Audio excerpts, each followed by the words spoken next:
भला हुआ मेरी माला टूट गई, मैं राम भजन से छूटी। भला हुआ मेरी माला टूट गई, मैं राम भजन से छूटी। मेरे सिर से टली बला, भला हुआ मेरी माला टूट गई, मैं राम भजन से छूटी। मैं राम भजन से छूटी। नमस्कार मेरे परमात्मा के प्यारे जीव हंसों, मेरे भाइयों। मैं हमेशा एक ही अरदास करता हूं मालिक से, बंदी छोड़ से, कि आप सब मेरे भाइयों का विवेक इतना बढ़ता जाए, इतना बढ़ता जाए कि ऐसी कोई चीज ना रहे, ऐसी कोई वाणी ना रहे, ऐसा कोई भरम ना रहे जो आपके दिमाग में 1% भी घर कर पाए। वैसे तो मुझे पूरी उम्मीद है कि आप सब मेरे भाई इस ज्ञान को बहुत अच्छी तरह समझ रहे हैं। एक एक चीज बिल्कुल क्लियर होती जा रही है आपको, क्योंकि आपके जो फोन और मैसेज आते हैं उनसे बहुत संतुष्टि मिलती है कि परमात्मा की जो वाणी है, जो परमात्मा का संदेश है, वो उनके बच्चों तक बिल्कुल सही तरीके से पहुंच रहा है। बहुत खुशी मिलती है दोस्तों, आप यकीन नहीं करोगे, मन गदगद हो जाता है जब आप लोग ये कहते हो कि आज के सत्संग से हमारे सारे भरम खत्म हो गए। लगता है कि जैसे इस दुनिया में मेरा आना सफल हो गया। यकीन मानना दोस्तों, लेकिन अभी भी ऐसे भाई हैं जो पूरा विवेक नहीं लगा पा रहे हैं, क्योंकि जो पुराने रंग में रंगे हुए हैं, जो कुछ स्वार्थ के कारण पुराने गुरुओं के रंग में रंगे हुए हैं, वो इस सत्य को समझकर भी अनदेखा कर रहे हैं। मेरे भाई, ये पक्षपात आप मेरे साथ नहीं कर रहे हो, ये बंदी छोड़ कबीर साहब के साथ नहीं कर रहे हो, ये पक्षपात आप अपने जीव के साथ कर रहे हो, जिसको 84 में भटकना पड़ेगा। कोई भी आपकी मदद नहीं कर पाएगा भाई, इसको अच्छी तरह समझ लो। एक भी गुरु आपकी मदद नहीं कर पाएगा, क्योंकि वो अपनी ही मदद नहीं कर पा रहे हैं। कितने तो गुरु जेलों में बैठे हैं, कितनों को कैंसर हुआ पड़ा है, कितने बेचारे काम क्रोध लोभ मोह में उलझे हुए हैं, कितने तो लैंड माफिया बने हुए हैं, जमीनों पे अवैध कब्जे कर करके अपने आश्रम बढ़ा रहे हैं।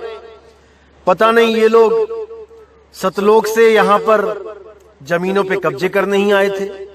मुझे तो यही नहीं समझ में आता कि क्या कहते हैं संगत को और करते क्या है।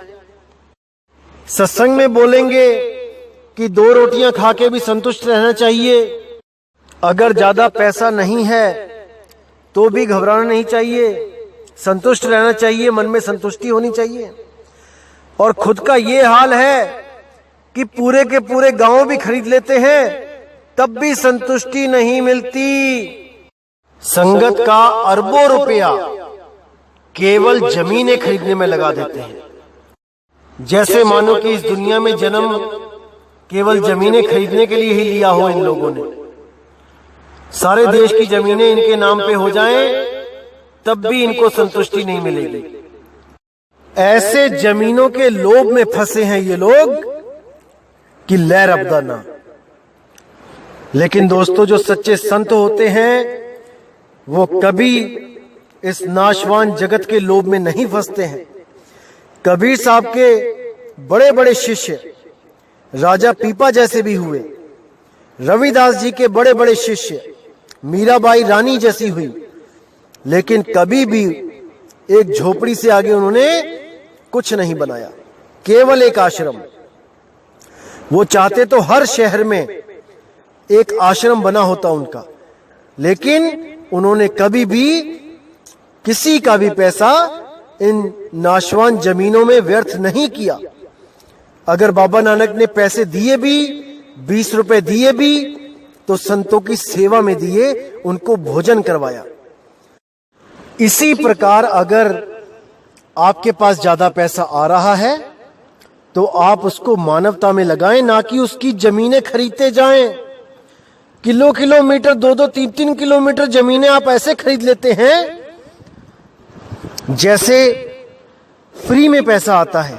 अरे मेहनत की कमाई है लोगों की, आपको दे रहे हैं ताकि आप उसका सही यूज करो, परमार्थ में लगाओ, ना कि अपने नाम पे बड़े बड़े आश्रम बना लो, जमीनें ही जमीनें खरीद लो।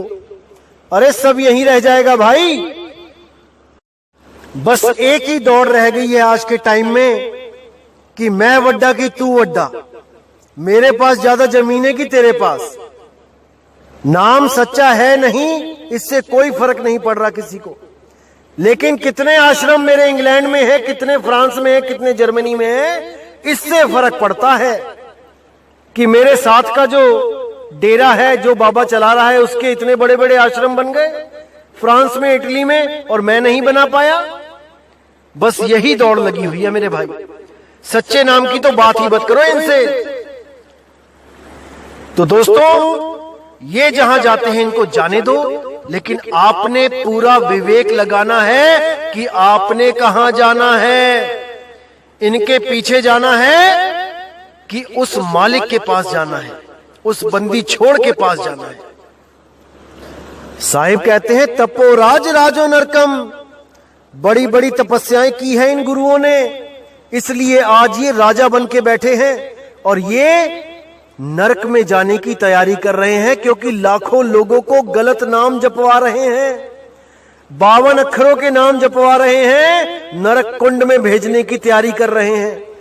तो भाई, अगर डॉक्टर 1000 लोगों का गलत ऑपरेशन करता है तो वो भी बचेगा नहीं, उसको भी 84 में जाना पड़ेगा, ये निश्चित है।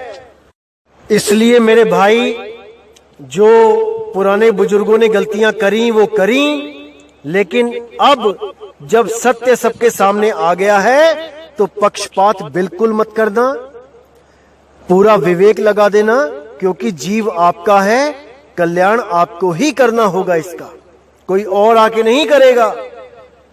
तो आज जो वाणी लेने जा रहे हैं, बंदी छोड़ सतगुरु कबीर साहब की बहुत प्यारी वाणी है। इसको सुनकर आपको पूरा आनंद आएगा, पूरा विवेक जगेगा और पूरे लक्ष्य की प्राप्ति होगी कि हमने करना क्या है, क्यों आए हैं हम इस दुनिया में, क्या ढूंढने आए हैं, वो सब पता लगेगा। दोस्तों, पूरा विवेक लगा के सुनना। तो वाणी का नाम है बिन सतगुरु नर फिरत भुलाना, के हर सुत इक लाए गडरिया, पाल पोषत ही कीन सयाना, करत आनंद फिरत अजयन संग, आपन मर्म उन नहीं जाना, एक केहरी जंगल से आयो, ताको देख बहुत खिसियाना, पकड़ तुरंत भेद समझायो, आपन रूप देख मुस्काना। अब कितना स्पष्ट यहां पे देखिए साहिब ने क्लियर कर दिया है कि बिना सतगुरु नर फिरत भुलाना, बिना सतगुरु के ये नर, ये आदमी, ये इंसान, ये भरमता ही रहेगा, भटकता ही रहेगा, क्योंकि बिना सतगुरु के इसको सत्य का पता लग ही नहीं सकता, क्योंकि सत्य इन खुली आंखों से नहीं दिखाई देता, इसीलिए उसको ढूंढ कोई नहीं पाता। और जो इन खुली आंखों से दिखाई देता है वो जड़वत माया है, जो हमेशा बदलती रहती है। इसलिए उसको एक भेदी सतगुरु की जरूरत पड़ती ही पड़ती है, जो उसको वो भेद बताता है जो इन खुली आंखों से दिखाई नहीं देता है। और वो भेद कोई आम इंसान नहीं बताता है कि कोई भी आदमी सतगुरु बन के बैठ गया, भेद बताने लग गया। नहीं मेरे भाई, वो केवल और केवल बंदी छोड़ परमात्मा ही आके बताता है, और किसी में इतना सामर्थ्य नहीं कि वो इस भेद को बता सके। केवल वही बंदी छोड़ आता है बताने, और वो किसी खोजी संत को, जो दिल का बिल्कुल साफ हो, जिसमें कोई कपट ना हो, जिसको माया बिल्कुल विचलित ना कर पाए, ऐसे संत को आकर मिलता है जो बिल्कुल पाक शुद्ध होता है। उसको आके भेद बताता है, उसी के द्वारा आगे पंथ चलवाता है। तो ये महिमा बंदी छोड़ की है, और कोई इस भेद को जानता नहीं है। सब भ्रम में ही फिरते हैं और भ्रमों में ही दूसरों को डालते हैं। तो क्या कहते हैं वाणी में, केहरी सुतिक लाए गडरिया, पाल पोस तिन कीन सयाना। एक गडरिया को जो बकरियां पालता है, उसको जंगल में एक शेर का बच्चा मिल जाता है, और वो उसको लाके अपनी बकरियों के साथ पालने लग जाता है। बकरियों के साथ शेर बड़ा होता जाता है, और बकरियों के साथ रहता हुआ खुद को बकरी समझने लग जाता है।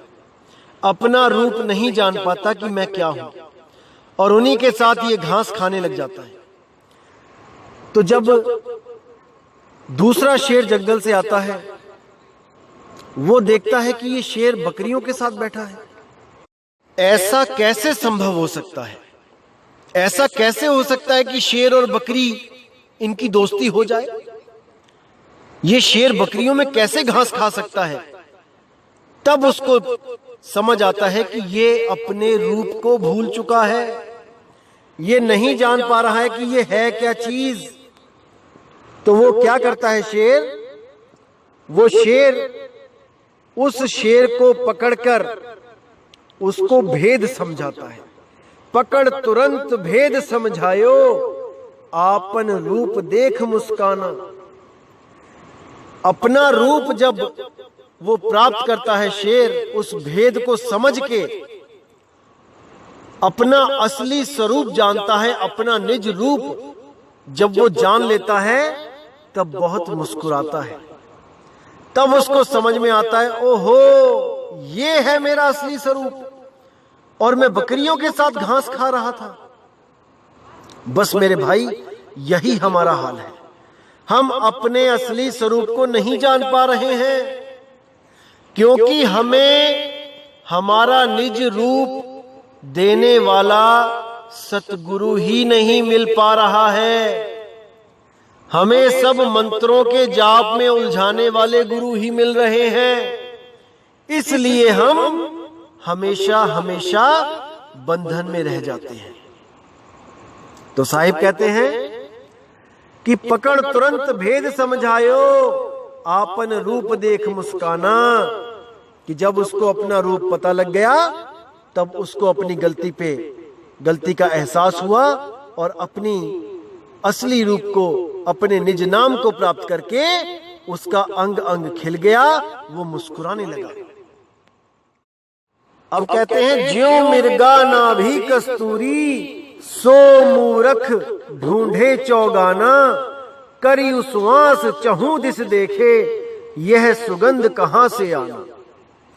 जैसे मिर्गा की नाभि में कस्तूरी होती है, और वो मूर्खों की तरह वन वन भागता रहता है, ढूंढता रहता है कि ये खुशबू कहां से आ रही है। उसी तरह ये नर अपने पास उस वस्तु को नहीं ढूंढ पाता, और कहां जाता है? कभी मंदिर, कभी मस्जिद, कभी गुरुद्वारे।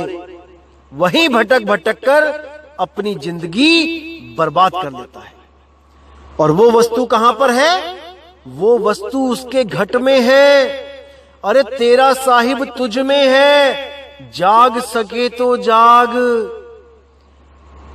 इसीलिए साहिब कह रहे हैं कि आत्म ज्ञान बिना नर भटके, कभी मथुरा कभी काशी, अरे जल में मीन प्यासी, मोहे देखत आवे हासी। जब तक कोई भेदी गुरु नहीं मिल जाता, आपको आपका निज रूप नहीं मिल सकता।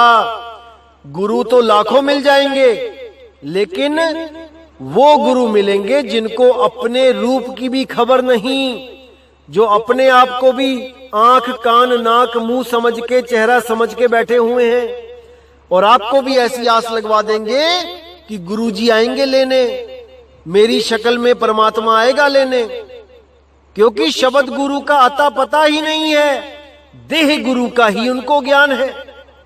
तो साहिब कहते हैं गुरुआ तो घर घर फिरे, कौड़ी केर 50, अपने रूप की खबर नहीं और शिष्य करण की आस। अपने रूप की तो खबर नहीं कि तेरा असली रूप क्या है, और शिष्य बनाने की दौड़ लगी है कि मेरे 1 करोड़ हो जाए कि मेरे 2 करोड़ हो जाए। अपने रूप की खबर नहीं, शिष्य को क्या खाक रूप दोगे? कोई उसके रूप को नहीं लखा सकता जो स्वयं अपने रूप को नहीं जानता। इसलिए साहिब कह रहे हैं कि आपन रूप देख मुस्काना, अपना ही रूप देख के मुस्काना है भाई, किसी और का रूप देख के नहीं। जब अपना रूप देख लोगे, देखने का मतलब ये नहीं कि उसके सामने खड़े हो जाओगे जैसे शीशे में देखते हो, बिल्कुल नहीं। अपने आप को जान लोगे, अपने आप को पहचान लोगे, तब आपको समझ आएगा कि मुझसे भिन्न कुछ नहीं है, जो कुछ है वो मैं ही हूं, वो मैं ही हूं। हम हैं शब्द शब्द हम माही, और हमसे भिन्न और कुछ नहीं, कुछ नहीं भाई। तुमसे जो भी भिन्न है वो भ्रम है, वो भ्रम है, माया जाल है। तुम ही सत्य हो, जो तू सो हम। तो जैसे कबीर साहब अपने निज स्वरूप में रहते हैं, वैसे ही हमने भी अपने निज स्वरूप में रहना है। इसी को मुक्ति कहते हैं। जब तक हम देह में रहेंगे या निराकार में रहेंगे, तब तक हम बंधन में हैं, और जब हम अपने निज स्वरूप में रहेंगे तो हम बंधन से मुक्त हैं। हमें कहीं आना कहीं जाना नहीं पड़ेगा। अरे ना कहीं आना ना कहीं जाना, आपे में आप समाना। तो साहिब कहते हैं सोहंग तत्व सार है भाई। वो सोहंग तत्व सार है, उस सोहंग तत्व को समझ लो कि वो क्या है, उसको जपना नहीं है। और जो जपेगा उसके लिए बोला है, जो जन होंगे जौहरी रत्न लेंगे बिलगाए, सोहंग सोहंग जपी मुआ मिथ्या जन्म गवाए। उसका जन्म मिथ्या जाएगा मेरे भाई। इसलिए पूरा विचार करना है, विवेक लगाना है कि सोहम की प्राप्ति करनी है कि सोहम का जाप करना है। तो आगे कहते हैं साहेब, अर्ध उर्द बिच लगन लगी है, उल्टी चाल सहज हम जाना, कहे कबीर सुनो वही साधो, सके जाए ना रूप बखाना। कितना क्लियर कर दिया है कि अर्ध उर्द बिच लगन लगी है, ना तो अर्ध में और ना ही ऊर्ध में, इन दोनों के बीच, बिल्कुल बीच में लगन लगी है। वहां पे सुरती को रमाना है, ना नीचे जाना है ना ऊपर जाना है, दोनों के मध्य में टिक जाना है। अर्ध उर्ध बिच लगन लगी है, उल्टी चाल सहज हम जाना। इस सुरती को उल्टा के सहज अवस्था तक पहुंचाना है, जहां पर आत्मदेव सहज रूप में स्थित है, वो आता जाता नहीं है। वहीं पे इस सुरती को घुमा के लगा देना है। कहे कबीर सुनो भाई साधो, सके रूप नहीं जाए बखाना। उस रूप को कोई बयान नहीं कर सकता, वो कहने सुनने से न्यारा है। उसको केवल और केवल महसूस किया जा सकता है, उसको बयान नहीं किया जा सकता। कि कोई पूछे कि कैसा अनुभव होता है, कोई नहीं बता सकता उसको। केवल और केवल उसको महसूस किया जा सकता है। लेकिन मेरे भाइयों, आजकल के समय में एक से एक जो गुरु बैठे हैं, जो आपको पूरा समझाने की कोशिश करेंगे कि आत्मा ही सब कुछ है, आत्मा के बिना सब अधूरा ज्ञान है, आत्मा की ही पूजा करनी है। और उन्हीं लोगों को आप देखोगे कि वो अपने गुरुओं की मूर्तियों को नहला धुला रहे हैं, टीका लगा रहे हैं, भोग लगा रहे हैं। पता नहीं कहां चला जाता है सारा विवेक जब गुरु की फोटो सामने आ जाती है। अरे भाई, वो जड़ वस्तु है, वो चेतन नहीं है। अगर आप इतना भी विवेक नहीं रखते हो कि जड़ और चेतन में क्या फर्क है, तो आप शिष्यों को क्या समझाओगे? कई गुरु तो मैंने ऐसे देखे हैं जो बातें करेंगी बड़ी बड़ी कि जड़ को माथा नहीं टेकना है, केवल चेतन को ही जानना है, चेतन से ही प्रेम रखना है। और स्टेज पे चढ़ते ही सबसे पहले उस जड़ कुर्सी को, उस सीट को माथा टेकेंगे आके।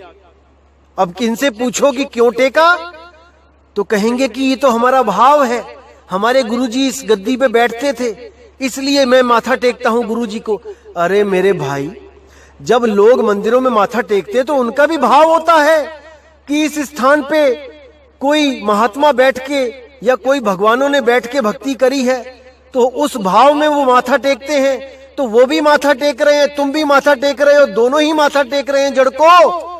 तो ज्ञानी कौन है, कौन किसको समझाए? लेकिन अंधी भेड़ वाला हाल हुआ पड़ा है कि जो हो रहा है होने दो। विवेक को तो कुएं में फेंक दिया है लोगों ने और गुरु बन के बैठे हुए हैं। शर्म आती है मुझे तो कई बार कि वो गुरु माथा टेक रहे हैं जड़ वस्तुओं को, जो स्वयं कहते हैं कि जड़ की पूजा नहीं करनी है।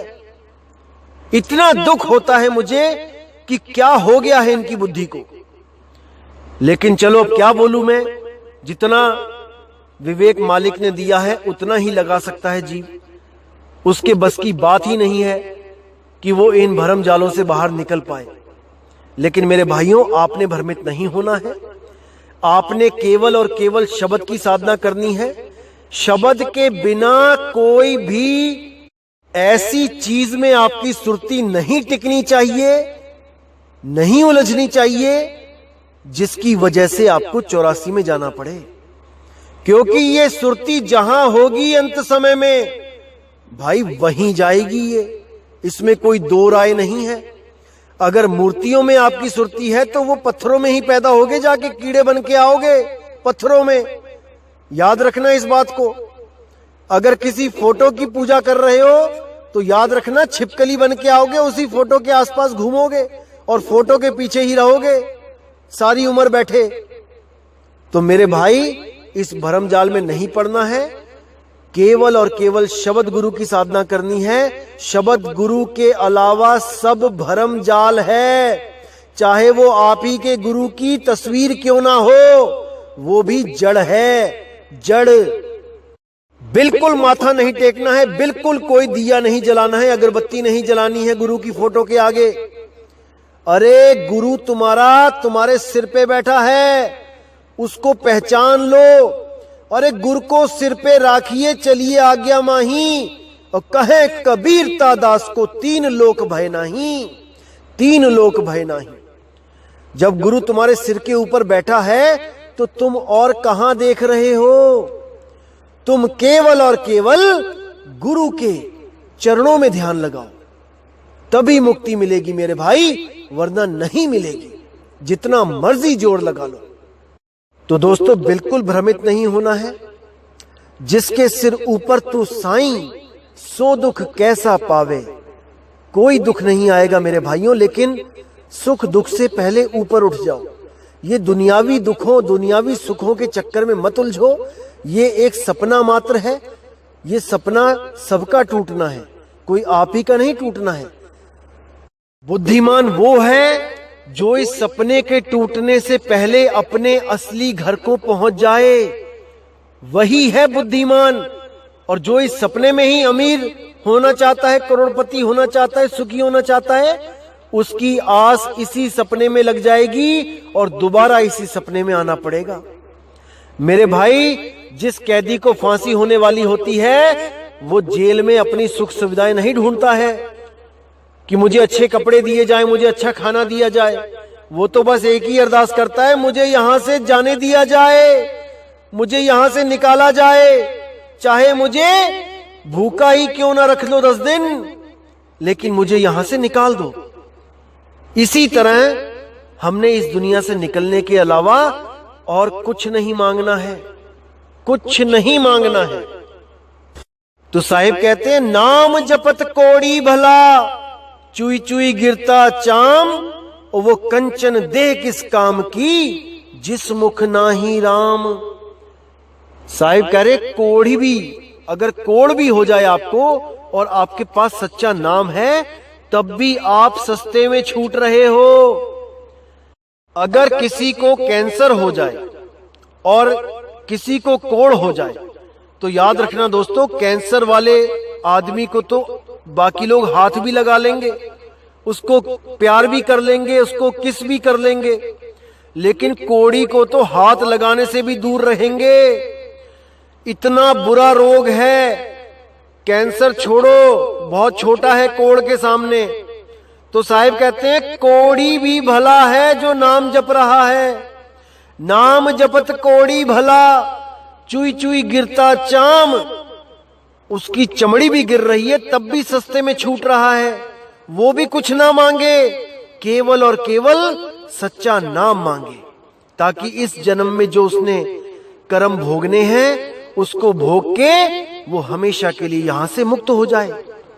लेकिन बंदी छोड़ की ये दया रहती है कि अपने बच्चों को कम से कम कष्ट भुगवाता है और दुख बहुत कम कर देता है, ताकि वो भक्ति भी कर सके और अपने कष्ट भोग भी सके, अपने कर्मों का हिसाब किताब भी दे सके। इसलिए कभी भी दुनियावी वस्तु नहीं मांगनी है, केवल और केवल मुक्ति मांगनी है।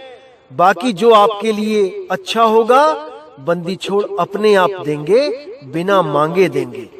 अरे बिन मांगे मोती मिले, मांगे मिले ना भीख, और मांगन से मरना भला, यह सतगुरु की सीख, यह सतगुरु की सीख। इसीलिए गुरबाणी में बोला गया, बिन बोलिया सब किछ जानदा, किस आगे कीजे अरदास। अरे किसके आगे अरदास करना चाहते हो भाई, क्या मांगना चाहते हो, वो सब जानता है तुम्हें क्या चाहिए क्या नहीं चाहिए। बस तुम इंतजार करो उस दाता की दात का, उसका नाम लो, उसको याद करो, जो तुम्हारे लिए अच्छा है वो तुम्हें जरूर देगा।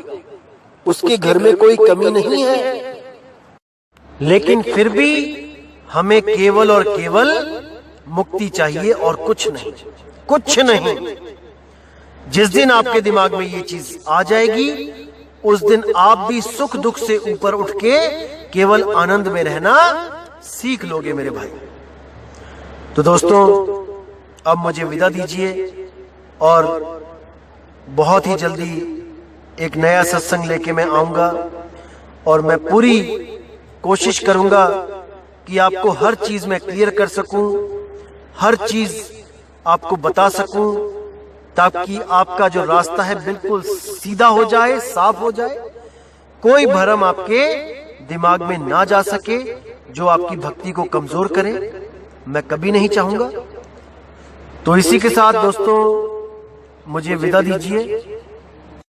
जय गुरु बंदी छोड़ वैराग साहिब जी, जय गुरु बंदी छोड़ साधु शरण साहिब जी, जय गुरु बंदी छोड़ मदन साहिब जी, मेरे बाबा नानक जी, जय जय सतगुरु बंदी छोड़ सतगुरु सत्य कबीर साहिब जी की सदा ही जय हो, सदा ही जय हो मेरे मालिक की साहिब बंदगी सतनाम।